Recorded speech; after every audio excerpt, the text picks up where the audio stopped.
Neutrophil 90%। এটাকে আমরা নিউট্রোফিলিয়া বলে থাকি।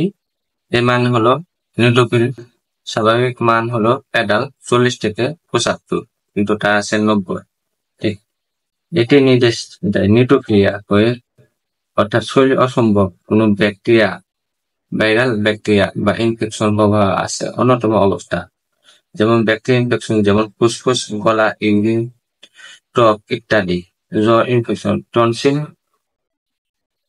আর স্ট্রোক জাতীয় ওষুধ, ধূমপান, মানসিক চাপ, আবার লিউকোমিয়া বা অন্যান্য রক্তপাত, যেমন যদিও এই কম নয়, কিন্তু 90% অনেক বেশি।